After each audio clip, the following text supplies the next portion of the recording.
The university had some old buildings at the time they were going to demolish because the city had labeled them a blight on the city. And instead of a blight,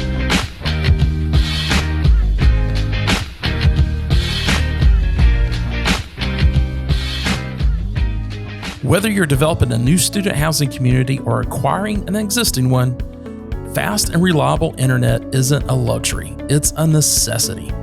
But when it comes to serving college students, standard telco providers often fall short on both performance and support. Don't risk a frustrating experience for you and your residents. Choose Campus Technologies, a provider with nearly 25 years of expertise in delivering top-tier internet infrastructure and exceptional customer service for student housing nationwide.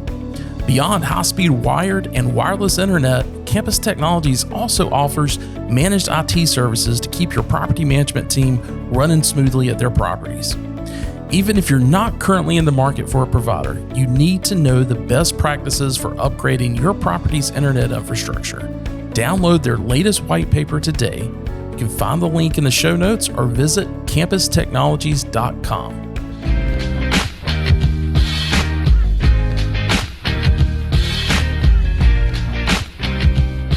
What's up, everyone, and welcome to the Student Housing Insight Podcast. I'm your host, Wesley Deese. I'm also the CEO of Student Housing Insight. If you've never heard of Student Housing Insight before, we are a platform for off-campus student housing professionals to network, share ideas, as well as data. You can find out more about our platform at studenthousinginsight.com. In addition to the podcast, we also host the industry's monthly webinar for the U.S. called Shop Talk. SHOP stands for Student Housing Operations, so it is very operations focused. Each month, we provide a legislative and policy update from NMHC on things that are impacting our industry.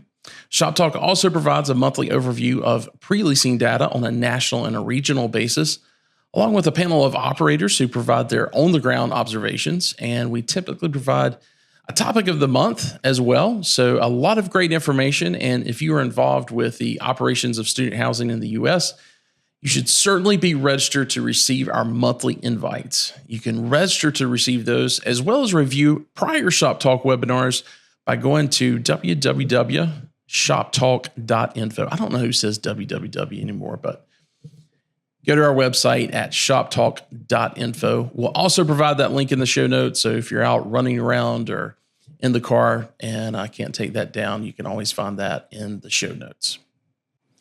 Well, I'm excited to share this episode with you. You know, this industry, we seem to be just obsessed with how do we create a community that will be popular with students? How do we operate that community as efficiently as possible to maximize NOI? And then three, I think, you know, how far can we push rents for the next cycle? These seem to be conversation after conversation that I've had for quite a long time over my career. Very little does anyone in this industry talk about how can we make housing more affordable for students. And in a lot of markets, you know, we've been able to rely on older purpose-built properties that are further from campus to really be positioned as a value play for budget-minded students. And that's great if you're a student in one of those markets. But there are several markets around the U.S. that are just not in that situation. Portland, Oregon is one of those markets. And there is a nonprofit organization in Portland that has been around since 1969, trying to answer that call for providing housing to students in that area that need affordable housing. That organization is College Housing Northwest, if you've never heard of them. And recently, our co-host, Greta Dare, got to sit down with their development manager, Alex Wallace, to discuss the organization's mission and their impact. And I really hope this episode and this interview will inspire you to think about, you know, ways our industry can do things differently. I think there's a lot of possibilities out there that we just really haven't vetted. And certainly the 501c3 structure is one that I think makes a lot of sense. But it is nonprofit, right? So that's always going to be something that yeah, is going to meet challenges. But we've got to look at it. And with that being said, let me just go ahead and cut to this interview. It's Greta Dare with Alex Wallace.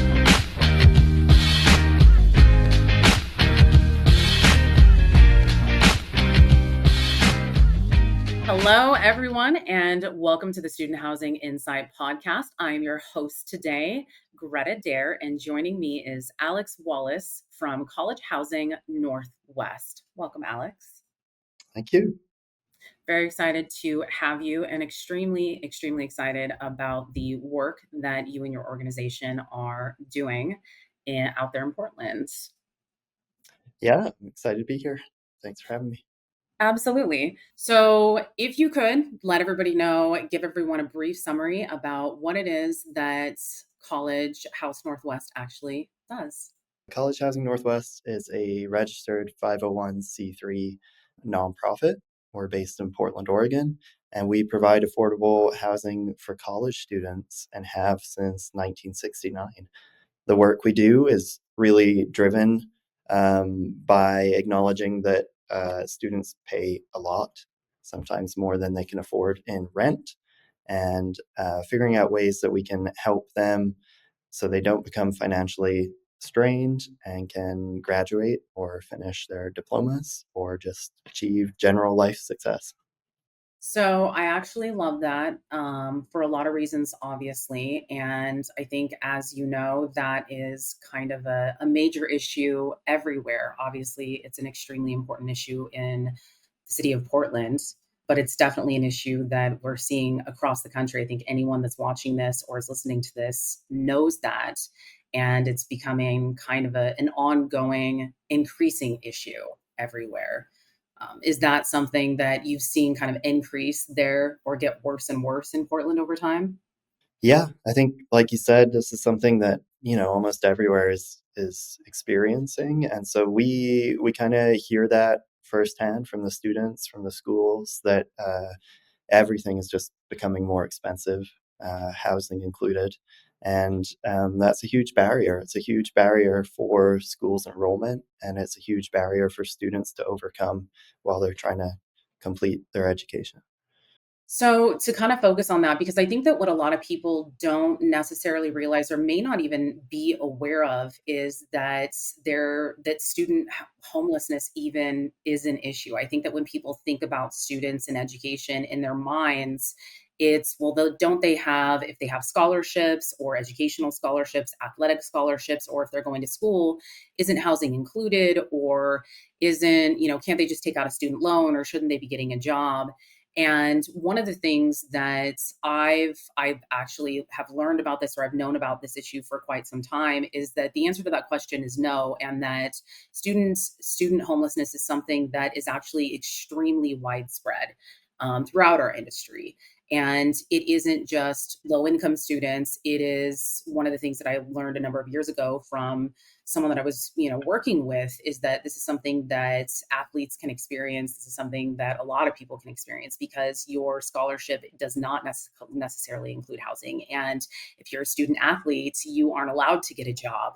And it's also, there's the limit, there might be a limit to the amount of loans that you can take in or assistance that you may receive. And so you have a lot of students who find themselves having to sleep in their car while attempting to keep their grades up and just do basic things, or they're trying to stretch to be able to feed themselves and do their job, or all of it. There's just not enough. And we all know that tuition continues to climb. One of the markets that I specifically handle is USC, and tuition has drastically increased just in the last 3 years. And I think that a lot of people, when they think about the USC market in LA, just to clarify, when I say USC, I'm talking about LA, again, for anyone who's watching or listening. In that particular market, I think that a lot of people presume that there's a lot of wealth there, that there is, you have the celebrities and all of this, and it actually isn't true. There's a lot of students who rely on tuition assistance specifically for that area. And so we have a lot of students who double and triple up in the housing out there. And a lot of the tuition assistance has actually gone down and dropped over the last several years, and it's become a major issue for them to be able to have housing affordability. And so this is something that is extremely widespread throughout everywhere, not just your market or my market. It is throughout the country. And I think another easy way for everyone to think about this is that we know that housing has become incredibly expensive in all sectors. And so, of course, it's going to be impacting our students. And if there's one thing that they shouldn't have to think about while they're getting an incredibly crucial education, is where they're going to sleep. Shelter is a basic need. This is not something that they should be concerning themselves. And with that, one of the things that, just to give everyone a couple of statistics on this, it's that is so important to know and to talk about, is that 41% of students experience food insecurity, 48% experience housing insecurity, and 14% experience homelessness. And this is a report that's put out by the Hope Center. And they do it, we said every year that they put this out.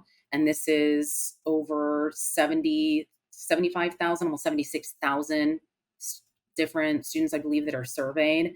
And the statistics just go on, and they get worse as you go. It's really, really widespread. And so I think that a program like yours, I work with a program that's similar to it, but so far hasn't been able to have the level of reach that you guys do. And so I do want to obviously go into how much you guys have done and how incredible that is. But this is why a program like yours is so exceptional and so important. So with that, please tell us how this came to exist, and tell us everything. Yeah, sure. So I think you hit on a lot of good points there, that aside from tuition, housing is the biggest cost that students face. And that's a huge barrier for people to overcome. And it's a barrier that prohibits a lot of people who are interested from ever going to school. And I think the problem's only getting worse. We brought up the Hope Center report. Shout out to them, Temple University. They put out this great report every year. The numbers are not improving.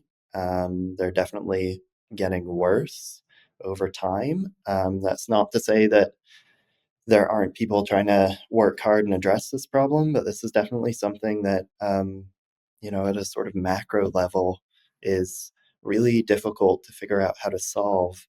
Students are exempt from a lot of affordable housing. And this is something that a lot of schools kind of haven't, I think, started considering yet, or maybe don't know how to fully address the problem. And then you combine it all with rising tuition costs, and it's just a difficult time for students in general. Like I was saying earlier, College Housing Northwest, we've been around for 50 years, and our mission has been this from the very start, which is kind of like, how do we bridge that gap, acknowledging that there are a lot of students out there that can't afford median rent. That is too much for them when they're trying to focus on their studies. And so how do we actually buy down people's rents or give them places they can live affordably and still go to school? And that's a big challenge. Agreed. I know. When we were talking earlier, I believe you said that the organization was started by students originally. Is that correct? That's right. So College Housing Northwest was set up in 1969. Like I said, we're based in Portland, Oregon, and a group of Portland State University students got together. The university had some old buildings at the time they were going to demolish because the city had labeled them a blight on the city. And instead of a blight, instead of demolishing them, this group of students was able to convince the university, the city, and the state to donate these buildings to this nonprofit they set up, and to let them renovate these buildings and change them into affordable student housing. I And love here, that so much. yeah, it's a great story of that people empowerment and students kind of advocating for themselves about this issue even back in the 60s. So Well, it's the passion of, well, one, the fact that it was started by students. It's this, you're in the student housing industry. It originated with students showing up and caring about something and doing something about it. Because that's something that's always a really big deal. It's like, yeah, you care, but what did you do? And so this organization was about caring, being passionate, and actually doing, following through, and they made a difference. And here it is 50 years later, still continuing to make a difference. And I love that so, so much. We have an entire industry filled with people who started out as students and are still here and continuing to attempt to make a positive impact on the student housing industry and students' lives. And so that's where I feel like that connection makes such an important distinction. And so I love that a lot. So currently, you guys are just in the Portland area, correct? that's right. We're still fairly small, but we're looking to expand and kind of get the word out there that here's this little nonprofit that has been doing this for 50 years, and this alternative model to student housing that maybe we could help bring to other parts of the states. We are still in Portland, but sort of the last 5, 6 years, we've really gone through a big expansion, and we've added 5, soon to be 6 properties to our portfolio. And I think we're now at something like 620 units, I believe, of housing for students. Well, that's what I was going to say. It may be that you're only in one city, but you have multiple properties that you've done in multiple different styles and multiple different deals. You have quite a bit of experience doing what you're doing. And so I think that it's important to make that distinction. You've also expanded outside of the state previously. And so I think that it's good to focus on that. You guys have mostly done redevelopments of properties, correct? So existing properties. College Housing Northwest has kind of expanded and shrunk, and it's been around a long time, so it's changed a little bit how it has adapted over the years. But yeah, you hit the nail on the head, which is sort of the past 5, 6 years, we've really started to explore some different models. We have done a development from the ground up. That's our project called the Amy, which is pretty nice. It's got community kitchens, lots of shared spaces, and then the pandemic hit, so it was kind of a trial run, a pre-pandemic building. It still does very well, but it was of a different era, I think. More recently, we've been looking in, we've done some acquisitions to turn into student housing. We partnered with Oregon, the state of Oregon, to buy up an old hotel and renovate it into student housing and offer 50 of the units at this former hotel completely free to homeless students and students most in need. So we're really trying to explore different options, different financing sources. What can we put together to come up with some creative solutions? I love that. Okay. So you have a lot of different ways that you've done it. So then once you actually have it completed so then how do you get the students into your spaces? Are they referred? How does your relationship work with, how do you get your students essentially? I think that Yeah, that's the next thing. Going through each one of these stages, I guess. Go through the journey. it's pretty simple. We have to be obviously fair housing compliant, Oh yes. but Would hope. we, well, we would hope, right? Uh, we work very closely with our schools.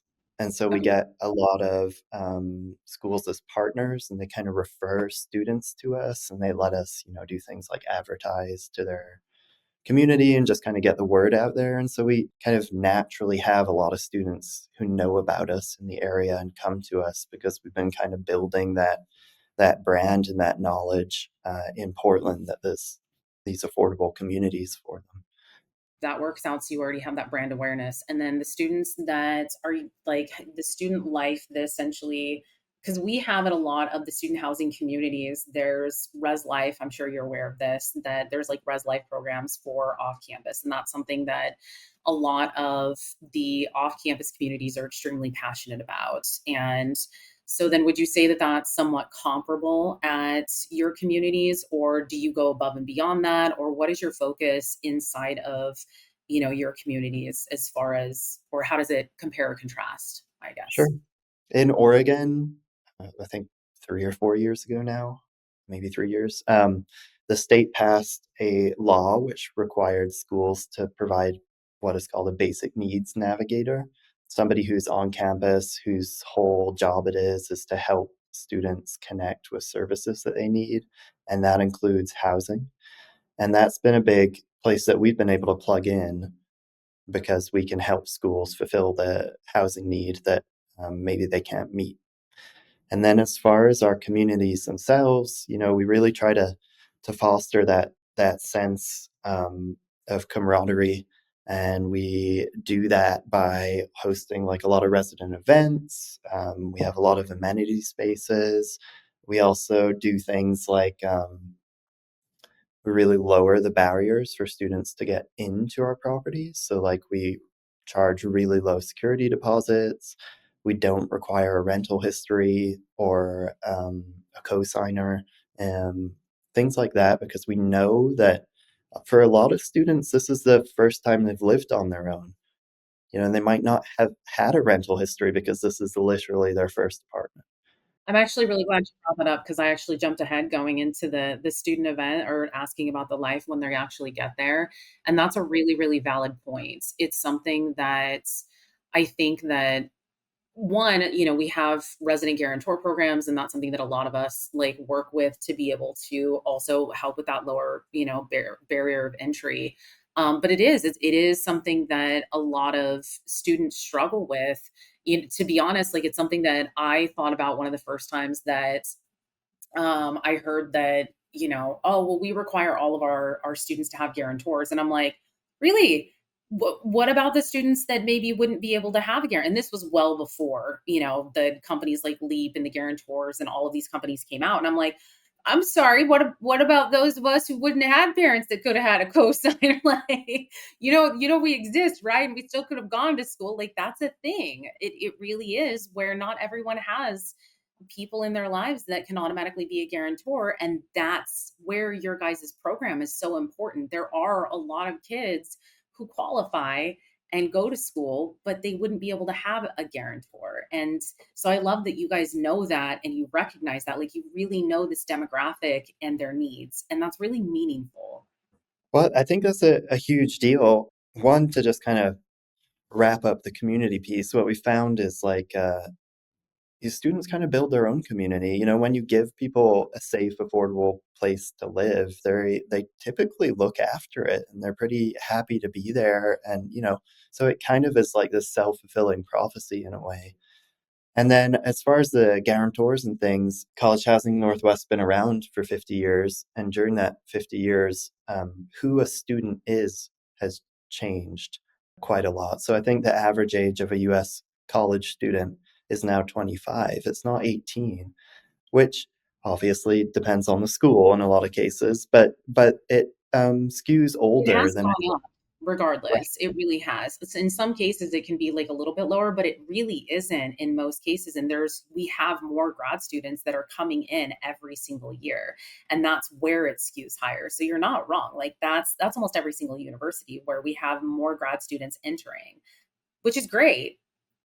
It's great. But I think the the key point is kind of like there's some statistics out there, and we can all kind of acknowledge that, like, getting a college degree or a certificate or diploma is good. It's good in the long run for people's, economic prosperity, for us as a society. Very much in It's a society. good thing to have. And we encourage, I think, people to kind of like pursue an education.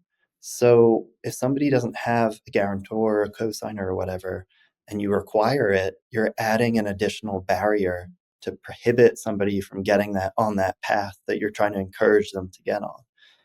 And so this was just like a natural thing for us for like, well, why would we do that? We want people to get an education. We want them to succeed. So let's figure out how we can bring those barriers down. That's yes. I'll just leave it yes. All the yes. So from here, It's really a question of you have the goal of obviously expanding again, and that's where we're at, and which I love and very much want for you. It is, we have a very strong recognized need now more than ever. We know this is something that I've consistently, obsessively, I think that almost every single person that is aware of my existence on this podcast, I'm a data obsessed person to a sickening degree. I'm literally, just so that everybody watching this, Alex is already aware of this. I'm in a hotel room right now in San Diego.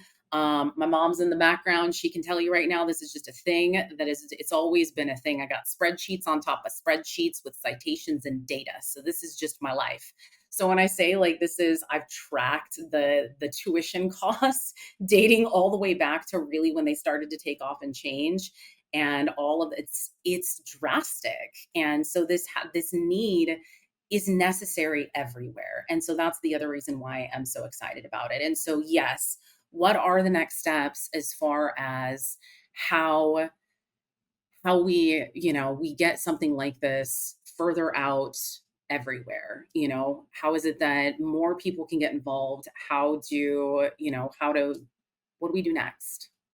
Yeah, I think the answer to that really starts with the schools. And in a lot of ways, I think state legislators as well, and kind of getting this issue in front of them, right? That here's a group of people, students, that are kind of excluded from a lot of different affordable housing. Like students can't live in LIHTC properties very easily. There's a lot of, there's some exceptions where if they're married or they're a veteran, but for the most part, it's like students are explicitly excluded from living in LIHTC funded properties. That's low income housing tax credits. If I was gonna anyone say, do you wanna, I'm like, you're using a term that a lot of people aren't u- aware. using acronyms, thinking about it. Yeah, so I think it's, but the schools have to. They're on the front lines. They know, a lot of students are really struggling.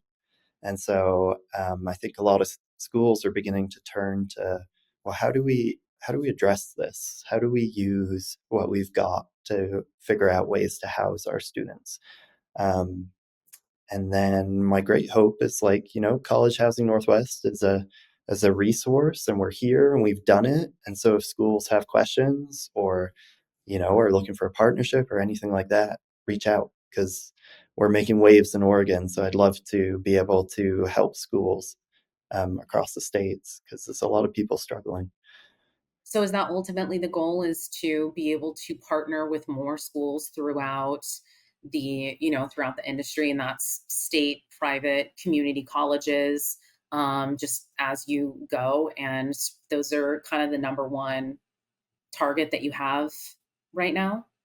Yeah, absolutely. And, we've got a pretty good track record of utilizing funding in sort of different ways than people would expect. Like the hotel that we bought and renovated was funded through Oregon's Project Turnkey, which was originally set up for victims of the wildfires, people whose homes had built down.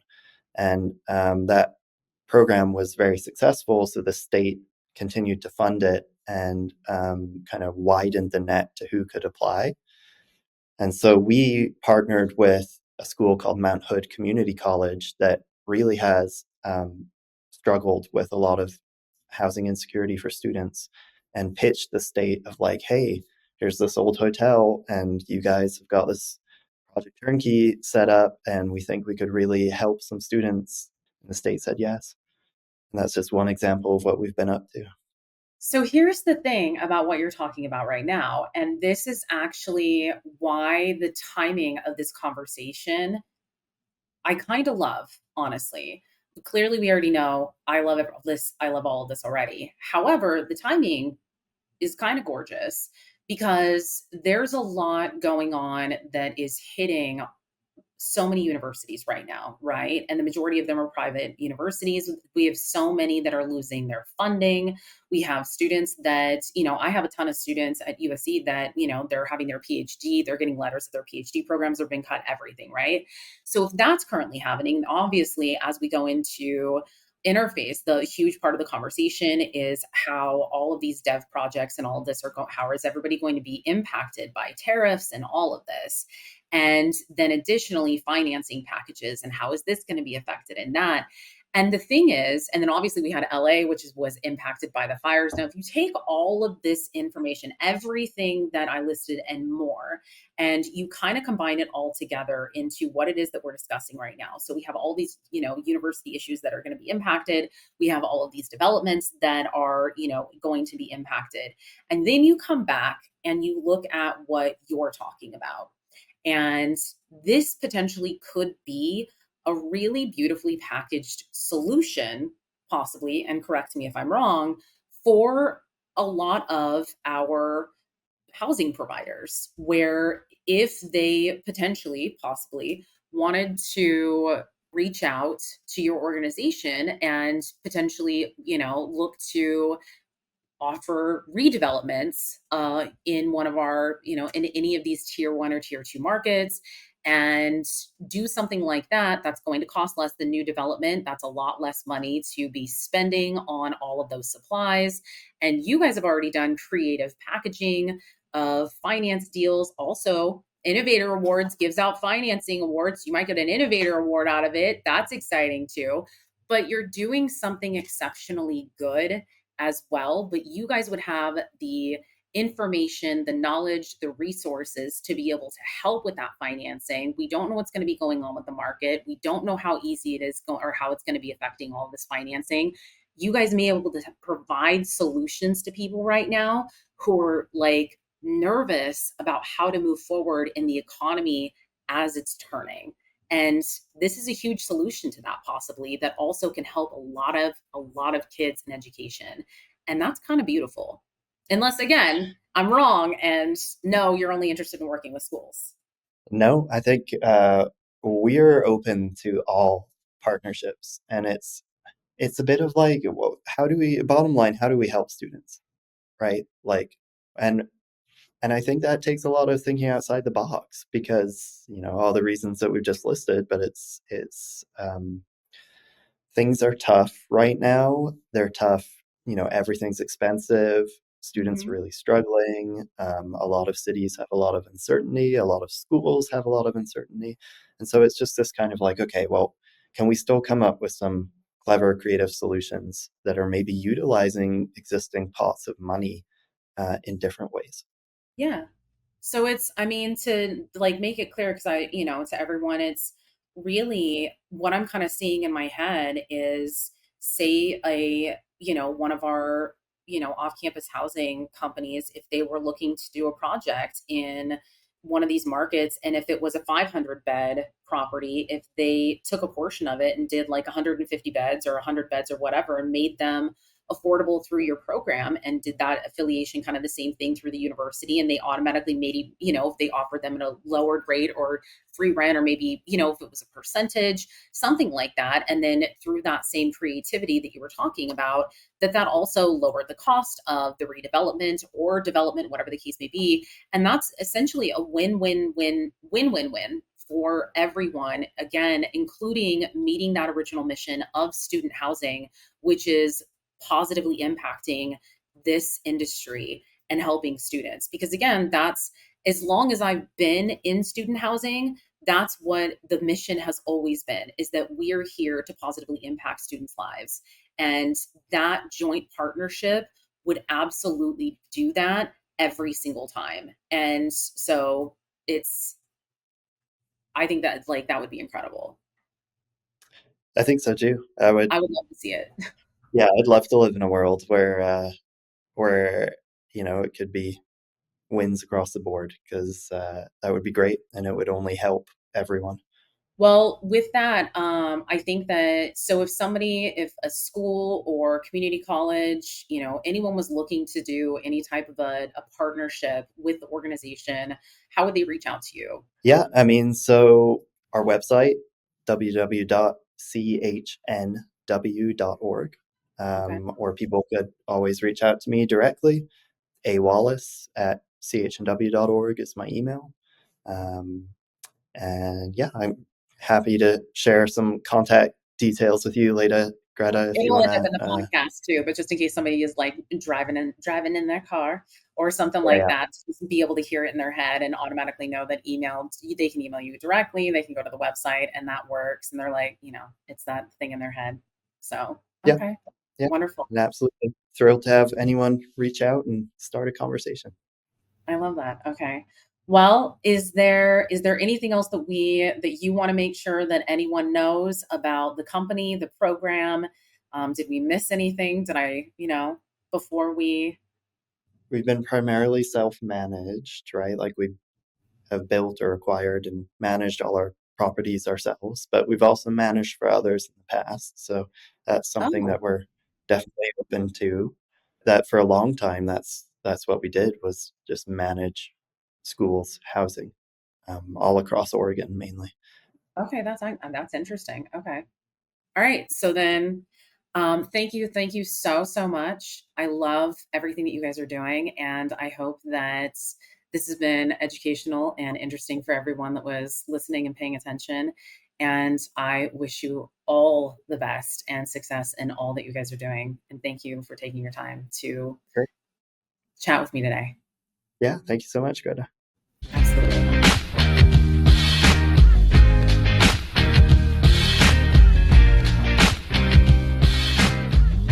Well, again, a big thanks to Alex for sharing the story of College Housing Northwest and their mission.